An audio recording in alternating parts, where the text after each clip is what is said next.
Chic Moukadi. Mais cette fille peut être très mal éduquée comme ça pour moi. Très mal éduquée comme ça pour moi. Elle est mal éduquée. Elle est mal éduquée. Aza mutaka là na télévision. Azo manqué mukolobo monet pasteur ole sago. Agoya bele wapi. Oyo ngai na yebi likambo. Je te donne ça. Azo peso ba audio na conversation. Oyo kora fazo komela nga zo tinela ba photo na ba audio ya nganga wana. Otai kukomisa nga chef coutumier na mboka ba mère na Pimo. Singa ba kisi ba demander fona boma bana ngai. C'est par là qu'il a commencé à expliquer na batou ya celle ba kisi mais yo yebi église na biso grandeur nango. La film sous ya ndenge bazoza na TikTok wana film moko ya ko luka ngai kazo luka succès. En échange tu vas me donner quoi? Fille wana bazui mabota na yenyonso. Pasteur laisse insister avec sérieuxité que tu ne peux jamais citer le nom des gens l'église. Naboya kimbongo wana pona leka pena sala soki témoignage lokuta na seki na bitala bana msunenge baza malédiction. Nganga kutuwe nganga yoza muke na zano poser tenga na zolo ka pasteur wana ngana pasteur wana to silana pasteur wana to ebani. Tala mwana wana za na malédiction. J'aurais appris kanga papa na ye na peni. Ntozo sa mela chaque jour sa chef de l'état Tshisekedi. Nzambe mutu apesho bokonjo. Zwambo kazongisela nzambe sala prière na stade de martyr. Mais qu'elle sache que pour ne manquer respect dans mon colo, bana pasteur on laisse bagoti kaete. Dernièrement, tout ça bazana bonne mémoire ba mona ka kenda na ndaku me kosenga ye pardon. Et je pasteur on laisse na yo sambeli la ngai kindumba makambo ele kingebele. Mais parti mususu, bilongo. Mais père avant ngana zo linga avant campagne. Ozo mukolo mususu penda na ye kaka ko témoigner. Difficulté grave na maman bandaka prière na yo nzambe na yo asali ngai na mwasi na ngato bongisi poso ki azi na l'action nga fuka bazo samelela ye afuka mel pasteur ole sa frère pasteur ole sa samelela ye. Shalom bana Ozana kombo na ngasi ya Gladys na eko pesa témoignage na ngana oyo nzambe ya Ozana asalelinga bande konanga na bande koteka na wenze biloko nanga e bande koteka mate lorsque baninga baza peni nanga bazoteka kasinga na banda koteka te bande konanga na moni yango oyo eza malchance na ke kolukela ngo délivrance na kene kotambola pa ba sala nzambe na ke pa ba prophète ba pasteur bande ko babande ko senga ngaka se bambongo kasina sila ki kozwa délivrance te lorsque na ekokutana na prophète Moïse alekisinga na délivrance bande kolanga alobi mama lakisaka mbongo oyo tekelaka papa abondelaki kaka pona mbongo wana bande kololingi na ngai koteka échangeaki na ke kosomba biloko nanga pour la première jour na sombi biloko na ye nango na teki na wenze balobi mwana mwasi oyo alsimbikisi na ebisi bango na simbikisi te kasi na leki kokutana kaka na nzambe ya solo nzambe ya Ozana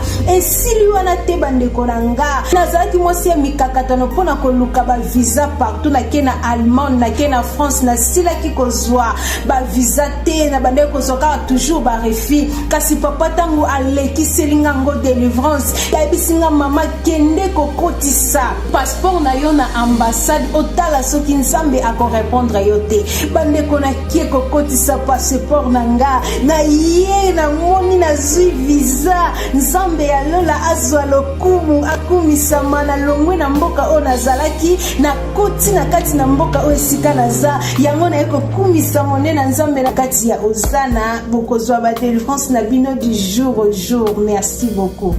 Shalom, ngai Mama Vitali na Paris na lingaki na partager na bino témoignage na ngai concernant musala na banda kosala esika moko boye banda ko correspondre na ba étude na ngate mais nazalaki na choix te et na banda ko mona que nazalaki na blocage pour na banda ko postuler ba esika ebele mais banda ko pesa kaka ba refus na ba refus tana kotani na prophète Moïse na leki na délivrance makambo nanga efongwami na moni penza loboko nzambe esali lelo nazolo ba boye na koma responsable donc na lingaki na remercier nzambe moko na remercier prophète Moïse pe ministère nyonso ya Ozana pona enseignement na suivi bapesa biso chaque jour.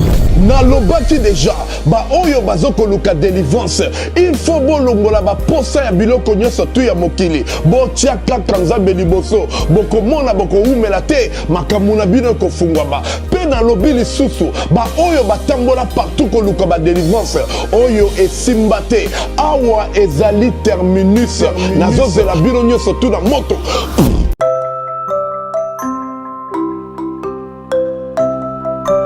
bandeko na ngai ya diaspora bana na nzambe nyonso partout na monde esika bozali Rock City yango oyo awa toza deja na kati ya Rock City la cité des chrétiens mabele ya bana na nzambe Rock City la cité des chrétiens oyo epesami mpo na yo mpo na nga mpe mpo na biso banso bandeko na ngai ya diaspora bolamuka promotion ya mabele na biso ekosila kala te kima mbango esika ozali yaka kosomba mabele na yo na prix promotionnel na $1300 ya pamba okomi mokolo lopango neti ba G na $1300 ya pamba olongwe na vie ya kilocateur na $1300 ya pamba olongwe kodefa bandaku ya bato kima mbango parce que temps eza mukie moment ya promotion batiaka ngo mingi te batiaka ngo ka muke mpona baoyo baza na chance nde bakozwa opportunité wana.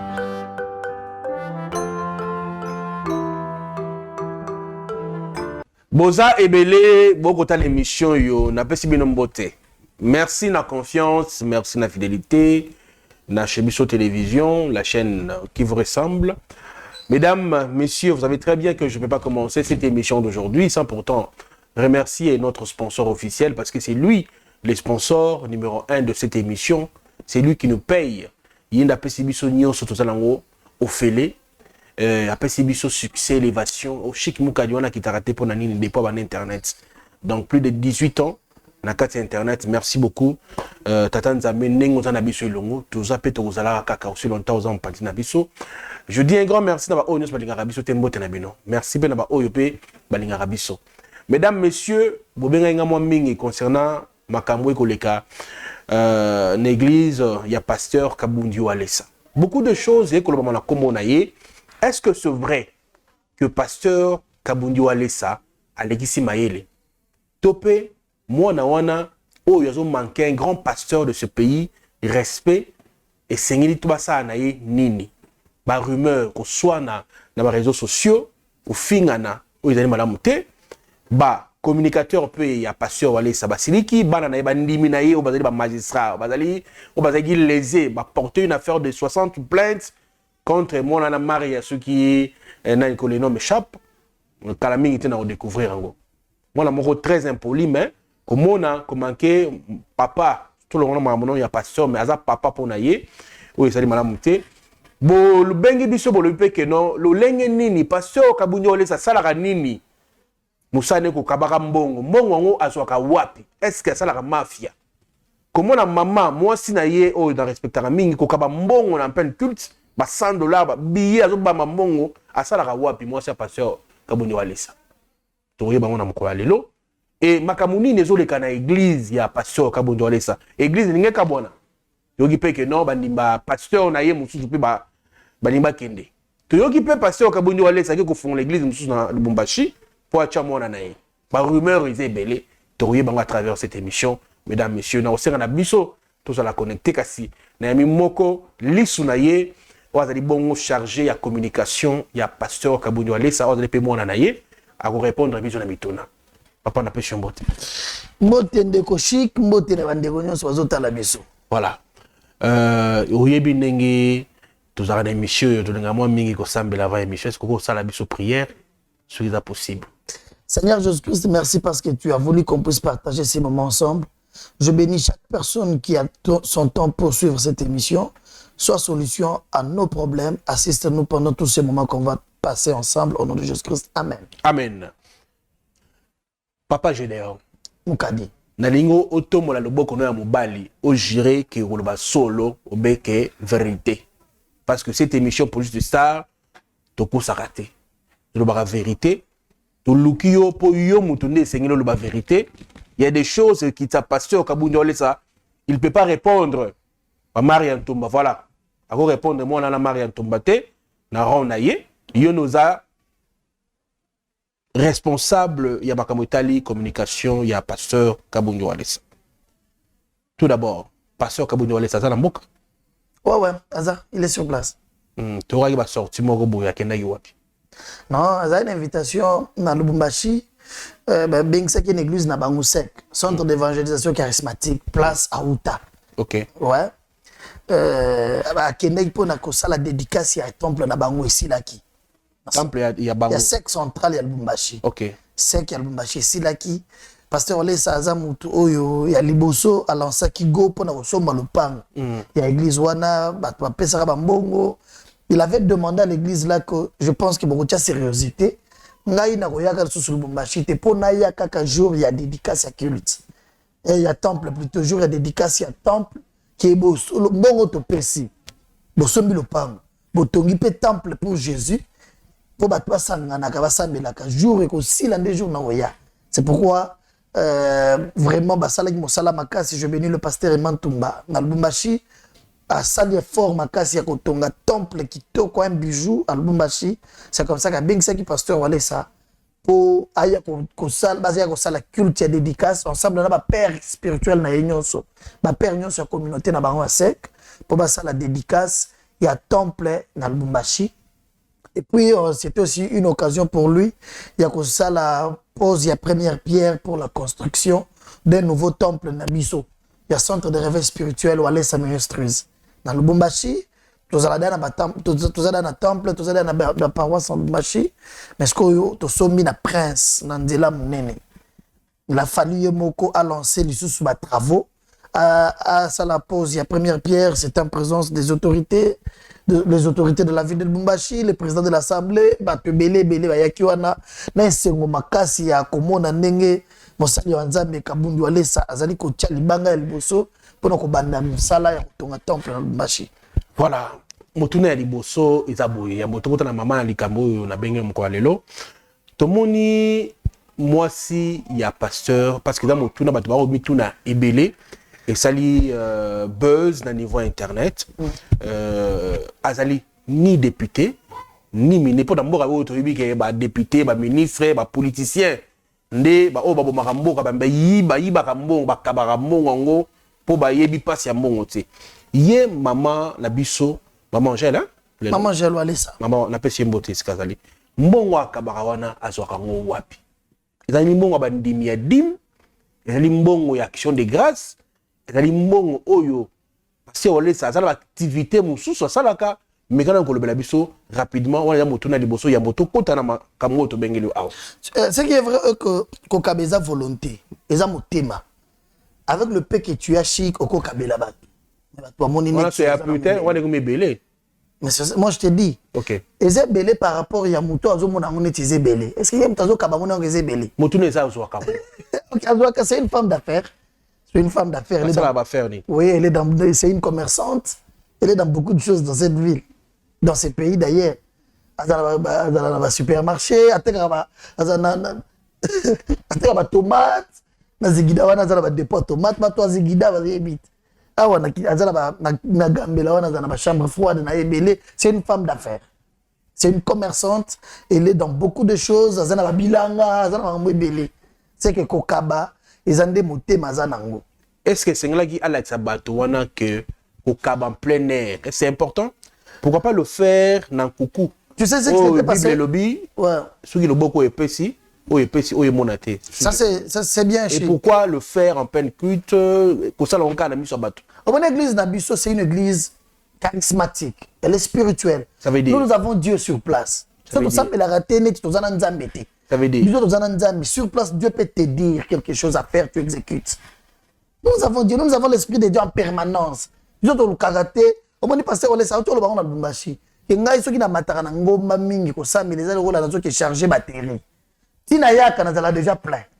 C'est que ce gars il ne suffit pas na bimisa malo bébélé na lobby nzamba sali parce que j'ai l'Esprit de Dieu. Lorsque tu as Dieu, Dieu peut te dire quelque chose à faire. Tu sais, toi qui dans vif il y a question na yo.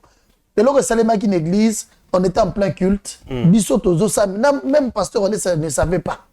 Tout le monde maman Angela télémi ya qui n'a pas pesi mo abambi na pasteur on ça mo 2000 quelque. Après couple mo bando témoigner on a pesi bango pe bongo. À un moment abandi ko samela a télémi a pesi take luka van honorable van. Na bureau place azalaki a pesi $100. Pembe na ye cadette na ye azalaki la jumelle a pesi $100 Gloria. Et puis subitement a télémi abandi ko kabela batu nyuso azalaki sima na ye ça. A télémi abandi ko pesa batu mbongo. Pasteur Wale Semorolo, maman Angelo Tomboki, Nini Wana. Et comme Nini Komelio. Qu'est-ce qui s'était passé? Lorsque nous sommes entrés avec elle au bureau, pour en faire la sécurité, il va sécuriser, il va mener dans le bureau. À lobby, qui a mon vision, bazo bois que là, il y a mon ange à télé, mais PC mbongo belé. Mbongo. Spirituellement, elle a vu l'argent, mais physiquement, elle n'a pas touché à ça. Biso le rôle a toujours dit que c'est le spirituel qui engendre le physique. Amoni que je suis béni. Amoni bazo pese mbongo. Ce que ba yebisi na oyo zanango kabela batu baza sur place. Il y a mon vision bazo pese mbongo. Et belé. Ce que amoni ne tu azalaki nango ezalaki miette, ezalaki na sac n'est parce que après culte peut-être elle avait des commandes à passer, elle avait des choses à faire to yebité. Yemoko amoni ange telemi azo pese mbongo ebele azo si je te bénis. Dieu est en train de te bénir. Mais oyo zanango pesa c'est la loi. Il y a ce monstre, la main qui donne, c'est celle qui reçoit. Et puis pour être béni, il faut commencer par donner. C'est comme ça qu'il y a des ministres qui ont. Elle a dit, je vais commencer par bénir ma famille. Elle a béni Van, l'honorable Van qui est son fils aîné. Et puis elle a bénir moi, Nanaïa Kadet, Abandina Mukolo, Naoya Souka. Et après, elle a béni Kabila Bato, elle a une église. Et puis elle a continué à bureau lobby. Je suis multimilliardaire. Je suis béni. Dieu m'a béni. C'est dans la foi. Elle avait une vision d'une bénédiction. Et ce qu'elle avait, c'était des miettes. Elle a exécuté juste pour être bénie. C'est bon. Nabanji au convaincre la réponse. Mais maman, maman, j'ai le fona yamba ya répondre. Non. Alors, c'est l'émission pour les gamabongo. Pourquoi? Parce que c'est quelque chose. Alors, ça va pourquoi? Parce que Azan intérêt, à ça là qui a un intérêt mon côté pour y avoir ça là comment défendre. À ça là qui a un intérêt mon côté. En commençant par son mari était surpris de voir sa femme agir comme ça. Et après, elle avait même expliqué ça à l'église. Et je vis un ange de Dieu me dire que Azope Sangaba Mbongo Ebele, Aebisingaï, Oyozanango Kabela Batu. Elle a ça sur place. C'est sur place où elle a vu la vision. Il y a Azope Sembongo. A Fongo na Sagna, moi 5 000, moi 7 000, 10 000 les ans. Na Bandiko Kabela Pe Batu. Pour avoir bénédiction. Pour Nabino Batu, Sambe la Kate, ma spiritualité, ne écoler la bino. Mais pour nous qui prions, nous avons compris que le secret de la réussite, pour être béni, il faut donner. Si après ça qui wana, pour mona qui va pambola qui. Tout que nous a fait, il y a pasteur Toklo Keshona, apparemment c'est bon. Merci. Ça pour il y a 2 ans à ma question. Ok. Pasteur Walesa, a gagné au la moto wana wapi, un magicien, a gagné au monde wapi. Parce que il y a 2 photos qui montre le gars en question, Pemenia, église Topé, Pemenia, pasteur Kabunyo Alessa. Tous ces temps-là, pourquoi il y a la télévision? Et Salamaki, tu parles de qui? Je parle de garde, Nganga O, Yarbaki, Marabarozo. Ah, ok. Je parle de lui. Garçon, non? Oui. Ok. Abaniko ça, Moutouna de Bosso, Abaniko l'église, il y a combien de temps? Est-ce qu'il y a... Dans l'église, il y a pasteur Walé, ça veut dire que ça me dit combien de jours? Il y a 1 mois et demi. 1 mois et demi. La fin, à ça, la témoignage. 1 mois et demi ou 2 mois, ouais. Il y a juste la salle de témoignage. À ça, la repentance. Bon, peu importe, repentance, témoignage. On a fait, oh, il y a Makambu et les cas. Voilà. Il y a 1 mois et demi ou 2 mois. À lobby que Azaki Nganga a tiré Makambu. Mais la personne en question a donné garde, a donné ta sécurité. Ouais. C'est un militaire. Voilà. Auprès, il y a église, il y a pasteur Kabunyo. Non. Non. Il n'est pas de notre église. Il y a 1 mois et demi ou 2 mois, il y a bandit pour votre église Nabiso. Ces garçons-là, on ne les connaît pas. Lorsque pasteur Barouti a Koufi, la stade il y a 20 mai, pasteur Wale Sazali na Matanga, pasteur Barouti, il était non le chef de l'État. Les garçons là étaient là en tennis civil. c'est un militaire. Le garçon aillé à s'approcher permis de pasteur Wale Safoukani. C'est quand le pasteur a monné Timoutoumo et a samedi là, il n'est pas normal. Alors, le papa a un problème grave sauvé là. Na linyo samedi là, il a un kiss. Pasteur Wale s'apprécier garde naïe. Serge, président Serge, bonjour. Pasteur Wale s'apprécier, vous se changer naïe numéro beaucoup solo là. Na matanga, les Cambouans y est pour la première fois sur la pasteur Wale ça. Na matanga ya pasteur Barouti na 20 mai. Na stade. C'est comme ça que s'est changé de numéro de Serge Sili. Mais lorsqu'il a commencé comme là, je ne sais pas ce qui s'était passé, ce qui est à Yoka qui moi résistance côté à Bandero solo là, je ne sais pas. C'est comme ça que les garçons là dans TikTok ont contacté petit Nabito Koraf. Je m'appelle Koraf. Alexa Babilo retrouve pour la TikTok avec petit Nabiso. Il faut qu'il y ait des choses qui se passent à notre église, à TikTok. TikTok et à Koraf faisait l'église Nabiso. Et ça y est privé. Mais ndenge Alexa Babilo ka batebele, le gars là moi na biso ça ça me l'église Nabiso. Yango Alexa Biloko na TikTok na. C'est comme ça que nganga wana a côté en contact na Koraf. C'était le 24 juin. Oyo ngai na yebi likambo. Je te donne ça. Azo peso ba audio na conversation. Oyo Koraf azo komelanga zo tindelanga ba photo na ba audio ya nganga wana. Ana monaki na lembi biloko. Nasali trop, nasali mabeto ya mambetali molili. Grâce ya Nzambe ya papa Walesa ayedenga chef nanga bakomi koboya na kinde kopesa biloko et pa pasteur Walesa bakomi koboya makashi komi koboya makashi na bité sur ezani je ne sais pas chef bosunganga aza bien te kimi kukola na ndako na ngai lelo na binala la na pa ya camarade nanga mo bina expliquer pelo comment petit là les pas camarade non papa sunganga atiela nga mabondeli komo na ngai ezali Edipo Baleke. Dieu merci. Donc, assemblée d'angai, bisous, on a bâti comme bouillanga, nanda kunanga, assemblée là-bas prier, batumba biloko pour na zomwaye, na sali mabeto, molili na molili, donc je ne sais pas na okokate, mais baté soki na suka wapi. Bonsoir chef. Na za moi za tesi. Bawita ikokomisa nga chef coutumier na mboka ba mère na Pimo. Singa bakisi ba demander fona boma bana ngai na boma pe na mwasi ina saba se mwasa kimi a divorcer nanga kimi na bana bimi na ndako nikola bakisi on ekenda ko zona mboko ba bingisa nga na mataki avion. En fait ba pasteur moko te ba kokaki ko luka ko maîtriser nga na babiloko wana ba kokaki yango te.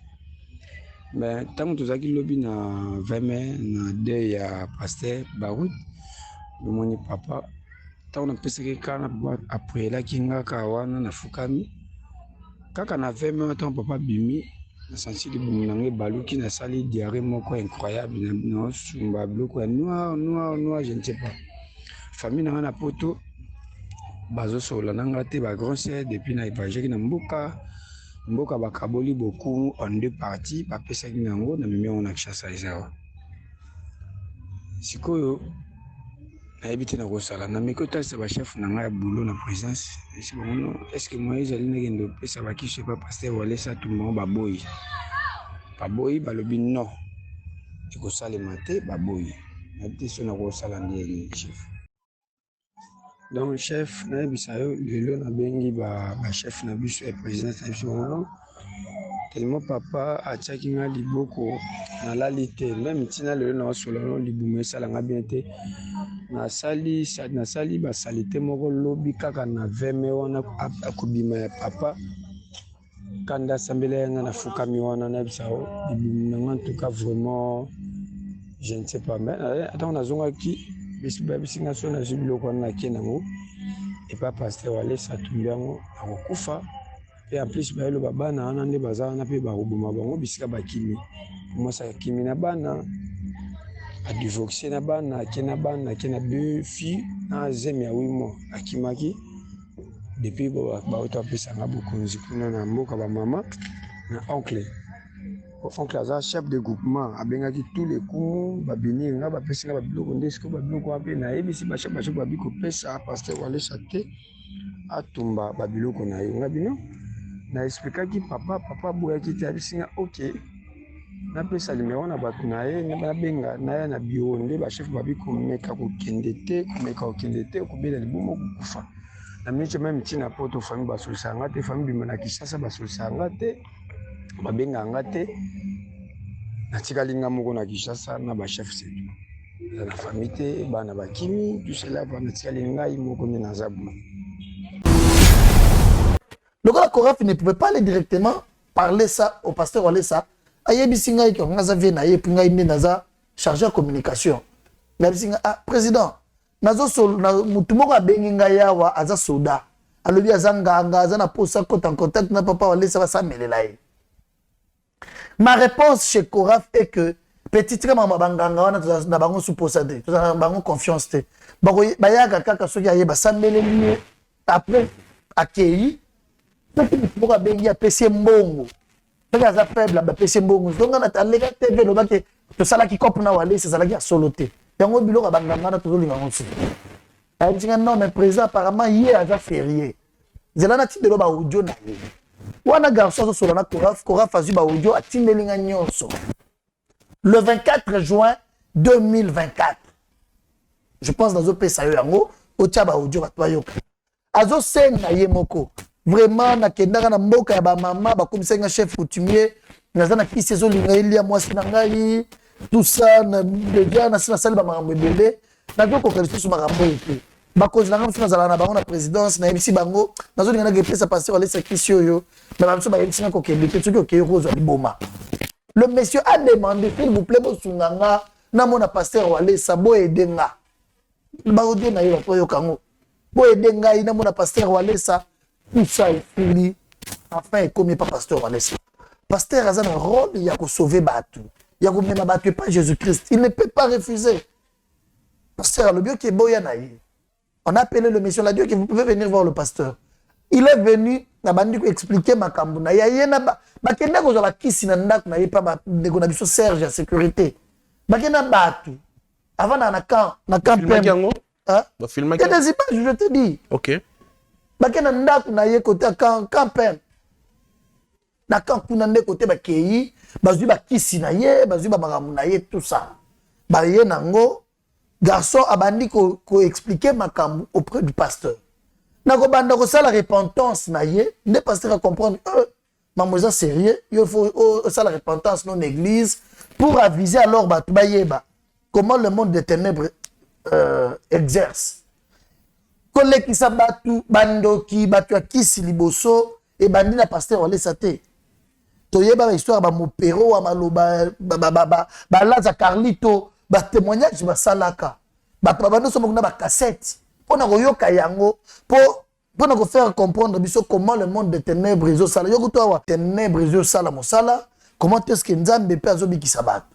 C'est comme ça que les garçons bandi ko lobanga côté aéroport mon konzimo na aéroport abenga biso lobaki bakeneti na bureau na ye ayaki na nyoka wa ayaki na bakise bozo babiloko na ye lokola ndimeli nzambe. Il y a un militaire oye apesa kisi aye na église aye pe na bakisi. Il y a beaucoup de choses. Garçon na zanganga biso to yebiete lorsqu'il a commencé ce qu'il y a ça la repentance na ye. C'est par là qu'il a commencé à expliquer na batu ya sele bakisi mais yo yebi église na biso grandeur nango. On ne peut jamais citer le nom des gens. Bakotanga teke na salela chic qui si a succès. Na salela motutel nganga lobby na salela ba joueur qui si na salela ba militaire na salela ba na beta ba paralysie na salela ba tu ndenge na ndenge ba kisi soki ata mutu aza na fonction ya bien olingo détrôner yo lukinga na sali kisi wana to beta mutu na maladi nde mosala na banda ko sala na salela pe ba film mususu ya TikTok kisi ndenge ba film mususu ya ndenge bazoza na TikTok wana film ko yaka ko lukanga ikazoluka succès. Na salela ke ici ba PC na bengele l'esprit ceux qui Lucifer ba ba sololi après ba yebisa to kopé so qui sur retour en échange tu vas me donner quoi fi wana bazui mabota na yenyonso. Il n'a pas cité les noms des gens. Pasteur laisse insister avec sérieuxité que tu ne peux jamais citer les noms des gens en église et c'est tout. Ba militaire baza ba joueur baza ba tunyonso baza. Nous avons été surpris, j'étais à Lubumbashi. Je ne sais pas si vous avez une vidéo. Moi, je suis la sorcière. asali vidéo so na poto oh kuneza la kabonge pa walesa babenga bato pesa wanga babenga bapianga $30,000 na boya kimbongo wana pona leka pena sala soki témoignage lokuta na seki na bitala bana msunenge baza malédiction muto azolo bake babenga bapesa $30,000 aya ko témoigner lokuta na église na biso bapesa na voiture mais atambola makolo aboya koleka pona ko sala témoignage lokuta mais ndima ke longola bilamba tika la mutakala kanga ba photo na bambwa po bakabele $1,000 kotika la mutakala na bambwa pona $1,000 c'est normal mais koya ke ya ko témoigner eza lokuta. Après, on a mosusu abimi, moi on a moi sur ma TikTok. On a commencé à m'envoyer des vidéos. Je dis oh. D'abord, la fille je la connais pas, moi. Je ne la connais pas. Voilà, bon le bela Maya Maria. Na yebiete, na zana ba TikTok te na sala ba moi na de. Yewanat. Elle. La fois on a TikTok moko boy na zana on a téléphoné moi na tchaka ba bilo na biso na tchepe sili. Na yebi ne ba sala ba live wana te na yebite tapoter na yebi agote. Siko na kamwe fi wana zoloba pasteur olesa benga ye aya ko témoigner lokuta pona pota na ye aya na pota ye ko na église na biso ke ezalaki miracle chic mukati na lobi mais cette fille peut être très mal éduquée comme ça pour moi elle a un poli a mal éduqué ceux qui nous ne voulons pas que batmion so baloba que pasteur olesa mosala nzambe quand on lobi est-ce que pasteur olesa sa parenté pasteur olesa c'est un père ya bana o baza digne à représenter na bato pasteur olesa c'est un père biologique et honorable député national Van Walesa aza père ya docteur Trésor Kabundi pasteur olesa pour la première fois bali sa mwana moi sa bali si mwana na ye ya moi si princesse mariage et sali et bouger abali si na tongo mobali ya ko senga merci oui marmonate cela veut dire que vous connaissez mwana bien mwana keina ndako libala na tongo mobali ya lobi papa merci beaucoup c'est que moi na ndenge nzamba kelaye ti mobali na ye mto ke comprendre que moi ndo bana nzamba kelaye papa apesi na bana na ye mo éducation ndenge wana moi na ne ya mwasi mais omoni moi na mo boise on m'a dit elle a 24 ans ou 26 ans avant dit avec audacité aza mutakala na télévision azo manquer mukolo bongo net pasteur ole sago akoyebele wapi yo yebi tino lobano chaque fois pasteur ole sa ba réseaux sociaux te non aza na WhatsApp te Facebook te TikTok te Instagram te Twitter te bako yebana na mwana wana wapi comment est-ce que bana bako za ben poli boy chic TikTok on TikTok batu baza est-ce que dans TikTok c'est un monde qui crée des impolis non dans TikTok il y a de grandes personnes il y a de responsables pour na plaisir il y a ko sepelisa ba abonné na ye elle a réuni le courage ya ko lobana batu que nganga kutu nganga yoza muke na zano poser tenga na zone ka pasteur wana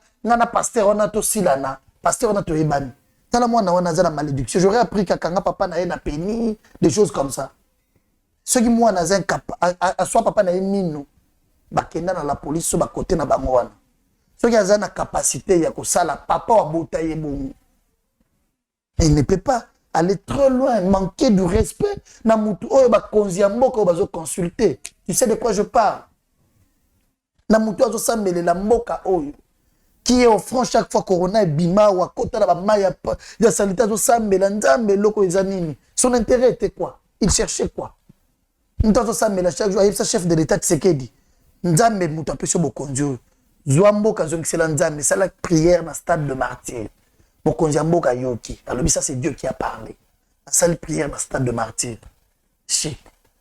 Yango bo porter 60 plaintes Akimi bokangi c'est besoin de porter plainte je suis à la télévision je te dis mais qu'elle sache que pour na ko manquer respect na mukolo bana ya pasteur olesa bakotika yete elle sera poursuivie pour ça là je te dis il y a beaucoup de gens qui me disaient non mais vous voyez vous ne pouvez pas répondre à moi na wana bozo rabaisser papa na moi na wana yemo ndimi abi même poli c'est facile que na minoko na matoyi ya mutu susu ayebi nzambe te akomona ne tezela solo pasteur olesa sala ka cop ya kopesa batu bambongo po baya ko témoigner après là on a dit ko landela makambo ngo quand même na ba version na ye na yo kaka lobi ba contacter nga na bana pasteur olesa pour na sala promotion ya nzembo na bango na ina seki na lobi oh mais période nzembo bilaka ezobima Van c'est un musicien l'honorable Van. Il a un producteur, il a une équipe, Nengeyo Chico, une équipe ya Chebiso. L'équipe, il y a management, il y a Van, aurait consulté quelques chaînes de télévision et quelques influenceurs ou influenceuses n'enga bazomi benga ya TikTok. Ba benga fille wana c'est vrai. Ba benga ye na petit na biso Kalambai. Selon les informations que j'aurais appris pour accorder en contact et pour ça la promotion, il y a un Nzembo ya Bilaka ça la challenge na TikTok. Il y a un Nzembo ya Val. Leur Nzembo ne bimine bando ça le succès na TikTok. On l'avait consulté certainement. Bah foutaye ce qui ba $400 des choses que j'ai appris. Qui va payer ça sur $400 pour ça la challenge ya Nzembo ya Val. Yete ba consulte ba luka ba tebele na TikTok, ba luka ba chaîne de télévision ebele pas producteur l'homme Mwamba. Ba luka ba tebele pour na ko la promotion ya Nzembo. Et c'est tout. Mais talaka mwana wana Yoshiko yebi kabundwale c'est pas na bino. Après ceux qui 5 parcelles ne et pas kabundwale ça. Place ba Yoshiko yeba ka musala ya Nzambe ndenge pasteur wale sa banda. Mais mwana wana zolo bana batu. Papa na utaka nanga. Kazalaka guitariste utaka nanga abote l'église à Batu ailleurs. Et j'avais compris que c'est un réseau. Et ça na batu ba pesa ki bango bambongo ba pesa ki kota ba kosa ki ye. Ba yebisa ke wale sa uta bujima ye lokola mona ni kaza mayele te. Abosani ko kanga bujima ya lobi autaka nanga. Ba yebisa ke wale sa bando beta bujimba. Eza guitare c'est mudimba. Ah ya lobi ba tete la basai lango de fois. Lo kombe. Lo voilà c'est ça. Yes, tu vois lobby. Voilà ça bando beta guitare, papa wana bando beta guitare, papa wana lukanga. Et donc tsala kinga yi pasi. Eza ko mona age ya mwana wana. Alaka ki batu. Ke na ko sala live na ko pesa bino ba preuve yake aluka kinga. Asenga kinga yake ngana zo pota na yeshigyo iba miracle oyo nzamba sala pasteur walesa. Ba mambo na shebiso ba to kokota ba mona ba biloko ndenge na ndenge. Est-ce que pasteur walesa ko luka pota ya fi wana? Pota na yeso ki ya mbasu. Yeso ki ya microbe. So que ça pota ya malade, so ça pota nini o pasteur alesa kinga yake ozo pota wana oyo ko témoigner l'église nga Nzambe nda sala ko magimbasu. C'est comme tu faisais que ça preuve à citer. Le rôle nga na yeboui. Et ça la bena za na na yet. Donc comment c'est nga pesa biso preuve wana. Parce que ceux qui appellent si preuve et ça na ba place où il y a ça ba preuve wana. C'est par là retiens ko funda ye to fundi été. Ba convocation na ba invitation sur circuler na ba réseaux sociaux c'est abisoté. Mais bana ya pasteur on laisse ça va décider que c'est de trop. Donc va quand Marianne. Ada mutakala zo manquer papa mukolo boya telema zo sala ba. Bon soit sengi pardon. Asengi pardon wa. Aleki na live asengi pardon bolimbi sangai. Papa on a bonga. Non, le pardon c'est une puissance qui libère. Ouais, le jour où elle va demander pardon, je te dis c'est même si déjà na yebi pasteur on ça bien. Ba mambo ya ko lobake ba ko funda ba ko kangaye. Ceux qui pasteur on ça ki yango aroboya. Mais pasteur on ça est père de ministre aujourd'hui. Ba ministre belé na mboka oyo ba sambela et pas pasteur Alessa ba député belé les autorités ba te belé ba mandataire ba te belé ba zabat oyo ba sambela l'église ya pasteur Alessa live ya TikTok et kosakié azali na posta se pelisa batu problème na yeza na nganga chic. Moi je pense qu'on pourrait parler de nganga. L'église a quel rôle? Nganga olongwe côté outi ayeke bosu nganga to sambela to ye de s'embêler la seule repentance. Et d'ailleurs, à cité, je pense que le dimanche, il va continuer. Là-bas, repentance, je vais expliquer comment le monde de ténèbres est au Mosala. Et si l'église, biso et pas na biso zala, tozana batu ya, dernièrement, tozana awa ba, somo ba yagina ba nyoka, tozoye ba, totumba ba nyoka na bango, bango ba tikala comme l'église. Dans l'église est semblable à un hôpital. Tu peux partir à un hôpital avec une maladie, les médecins ont soigné yo qui bien. Otikal fidèle n'est pas médecin. Otikal médecin traitant na yo. Chaque fois que tu te sens mal, tu pars le voir. Tu peux aussi partir dans un hôpital, on te traite, on te soigne, tu es guéri, tu pars pour du bon. C'est comme ça l'église. Nganga wana nenga yaki wana ayaka ba sambelela ye. Après ko sambelela ye akei. OK, ça la vie na ye. Ce qui a souhaité azongela kisi ye kaka. Ce qui a kolobaki na tikali mwana nzambe maintenant ko tata na église a mission ya pembeni na biso. Ye kaka. Nous, on n'a pas besoin de ces frères-là qui sont notre frère de l'église. Mais nous avons fait l'œuvre de Dieu. Sorry. Pour nous décharger la charge à la vie. Merci beaucoup. N'a pas dit que na souka ya Michel Mkwalelo. Et Michel Zamoulaye, mais tout le monde a tunité. Na tunaka 3 questions mais toke Moulaye. Tu as ba oselenga. Na olinga mission yo to lexango pe na ba chaîne mususu po message qui est musika. Mot de la fin na yo, mko lelo. Mot de la fin na ngai eza mon souci majeur était de redresser la vérité. Comme j'avais dit, moto so akoza laza païen.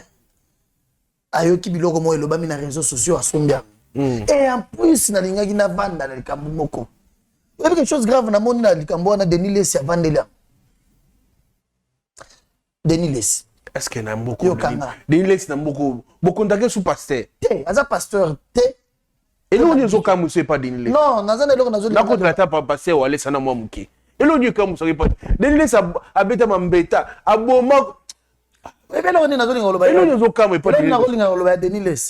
parlais avec quelques confrères, j'étais avec eux, je suivi. Depuis Al-Mbachi, j'ai suivi quelques émissions où Denis Lesi aurait dit que garçon anazanganga te, baluki na Kinshasa basala bapesa bato bambongo, bayebisi bango ke oya oleke pa na ngai, oloba kozanganga. Si eux font ça, nous n'avons jamais fait ça. C'est un défi, monde entier. Ce que ça mutu moko bien nganga moko pasteur Walesa ni son équipe parce que contacter ye ba yem se yo zombo ya kokosa kozanga ou bien to sambelela ki yo aloba bato bazala ndenge ba idingo bayaka baza azobela za malade l'hôpital pasteur ba bengi pasteur Walesa c'était d'ailleurs enregistré il part à l'hôpital il prie pour lui il dit qu'il commence à venir à l'église aye banganga o ba passer asala la bakisi bakei ba pese monko ke ne pas mutu wana te après le bio ke na ke ne soit pas Walesa te bel excepté image na sur la télévision te po ngai na lingikisi lokolo lingikisi vanda esili biso to linginza Denis Lesi atu yana ndako pasteur Walesa dernièrement ba tutso baza na bonne mémoire ba mona ka kenda na ndako ne ko senga ye pardon koloba biso na babaka to salaka groupe moko ya ba tupona ko attaquer yo. On a créé le Walesa za quartier. On a des liens sur ton moment. Des liens. Alors on est na chaîne na yet. Aya ko senga pasteur na yek na s'excuser na sengo pardon par rapport ya bitumba to bundiso mingi banda mosala nzana na Kinshasa. Et l'équipe pasteur ça comme vanda so ya zana moi eloko. J'adore botinde na Denis Lesi. Bo kabela ye. Bo pesa ye. Aya ki dernièrement na ndaku apukani. Ayo si pasteur Walesa na yo sambelela ngai kindumba makambo eleki ngebele. Oyedakinga makasi osunga nga pe vraiment nzambe abatela botika nga te continue à vous soutenir na mutu na yo quand même na yependa volontairement et puis je vais le faire toujours jusqu'à la fin. Ça vraiment vrai allié na. Et na ninga ko pepi na lo ba on a TV za teke na wanga na nga ngoteki non eloko oyo même ate leki na te mais parti mususu biloko mususu. Mais père avant avant campagne on so mokolo musupe nga oyi na ye kaka ko témoigner en témoigner ça va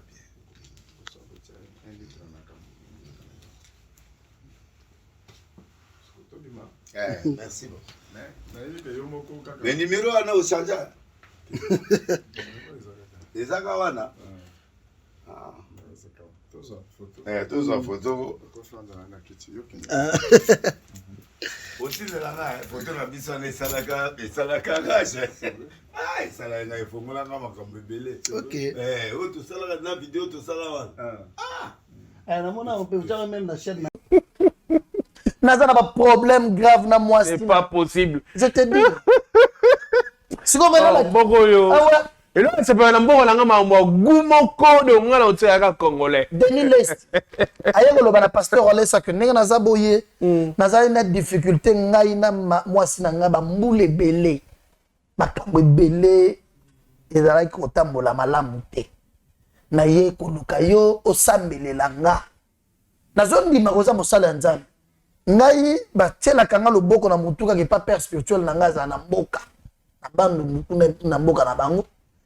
À part ye na ndingi naza sûr que yo za mosala nzambe na ye sambelela nga diklika mona za na mwasi na nga na ndaku ezibi biso bambula nzamba sunga pasteur Walesa sambeleli après akei babongisi na mama biso to yebi te pour za makambo chama kaka ye moko Denis Lesi biso ba bebe na zo ka pasteur Walesa période to sala campagne à Martin aye je te donne même la vidéo après cette vidéo il dit au pasteur Walesa merci papa pour osunginga nazali na difficulté grave na maman bandaka prière na yo nzambe na yo asali ngai na mwasi na nga to bongisi est-ce que tango ayaki ko senga prière ba pesa ki mbongo ke leka na bato lo baboyi il avait un problème, il est venu.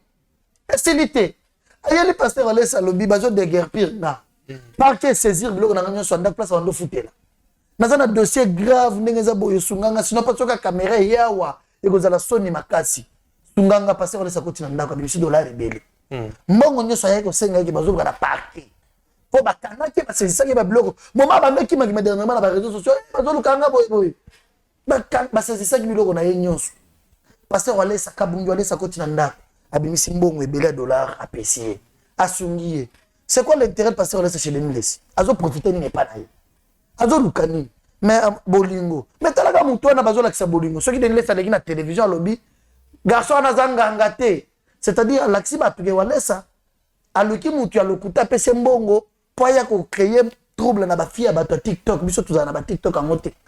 Biso to yima mbosela na TikTok te. Pasteur Walesa yima mbosela na TikTok te. Tu vois comment le monde bato zala. Oye caméra ezate obondeli osenge heureusement biso caméra ezala pour ceux qui agissent dans l'action ninga fuka bazo senga bazo samelela ye afuka même pasteur Walesa fuka pasteur Walesa zo samelela ye c'est la vidéo omoni tena biso qui wana ya ninga fuka soka azongi ya douter ou bien salinet kan asali tuen na yelo yango na nazo peso vidéo ninga yiko senga pasteur Walesa merci et puis à solo abanga pasteur Walesa benga père. Père, s'il vous plaît, Père. Tu as remis la souka, vous avez un bon parleur. Merci, Moussa Nayo, je comprends. On a la fin de cette émission. Numéro à téléphone, rapidement. Pour plus 243 85 42 53 682. Plus 243 85 42 53 682. Ici, je voulais dire que nous servons le vrai Dieu qui bénit. Pasteur, on est dans la compétition dans mon touté. Chité. Oui, une place dans le catégorie. Ah, d'accord. Pasteur, on est dans la compétition dans mon touté. Asala mosala nzambe ya compétition te tozali na martyr biso moko compétition te azote ya bato Jésus Christ partout nzambe azosala makambo nzambe azopambola nzambe azobikisa. La fille elle a été seulement mal coachée nenga lekaki yango alobi soki azala ba prévoir na lakisa. Elle n'a jamais été face à face de pasteur Walesa. Elle n'a jamais été contactée pour biso déjà ebela ba miracle tozalaka nango makambo biso tozala nzambe solo tokoki jamais koluka pota na ye. Si tu as battu ya mutoyena makolo rovimba boye basambeli sur place et tobokima ekiti mutoya bayaki na ya remema akimimba lobité sur place. Comment tu as pota na yo yakana pota na yo, ça va nous aider en quoi? C'est un grand mensonge qui n'existe pas, mais seulement pour l'impolitesse à la personne de l'homme de Dieu, qu'elle soit sûre qu'elle ne sera pas tranquille, la justice va s'occuper d'elle. Merci beaucoup. La justice de Dieu. D'abord, la justice de Dieu existe, elle va s'occuper d'elle et la justice de ces mondes. Pour le reste, merci à toi. Parce que tu nous as permis quand même de partager ces moments ensemble. Nous bénissons Dieu pour ce qu'il fait. Nous, on ne va pas s'arrêter. Aussi longtemps que Dieu agit. Aussi longtemps que Dieu fait de grandes choses, nous serons toujours là. Il y aura toujours des scandales. Les gens vont toujours se poser des questions. Merci à toi. Merci. Mesdames, Messieurs, on est à la fin de cette émission d'aujourd'hui, Police de Star, une émission d'analyse et critique. Je bénis Dieu pour appeler ce paiement à bon moyen. Moutema bango ya musani. Ah, bon la moutema. Ceux qui sponsor na biso ayete to kutana. Bye bye.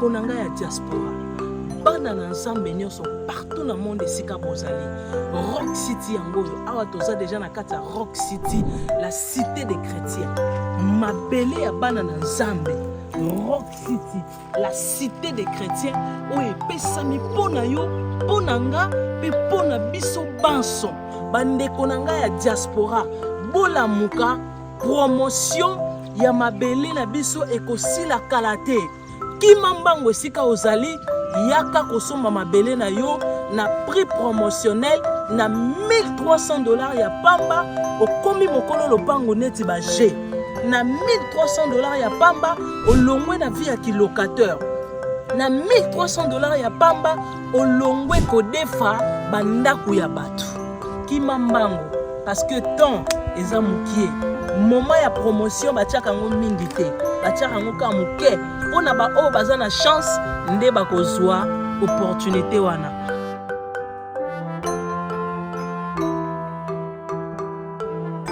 ngai komo na ngai papa Franco na wumeli na maladi ya miso ekufaki ngai panda 8 ans na tamboli ba l'hôpital ya ndenge na capitale Kisasa oyo biso nyonso toyebi hôpital ya minene solution moko ezomaki te bakumbi ngai voir même te na ba église ya ndenge solution eza te kobima na ngai libanda il faut bakumba ngai donc ekosa moto asimba ngai moyen na bouger eza te boyebi pasi ya miso na yango ndeko na ngai azalaka na Hollande ye nde motu atindaki ngai na kliniki ya Misunga ekokoma na kati na kliniki ya Misunga lokola azwaki Misunga na sango ke kuna Nzambe aza komonisama loboko na Nzambe eza kuna nde na yaki okoma na Misunga bango moko pe bakolo Misunga babondelaka Nzambe makasi lisusu pe na baminganga nyonso bazali kati na esika oyo nde baye kosimba ngai na baopération nde joie ye kokota kati na ngai parce que naye komona lumière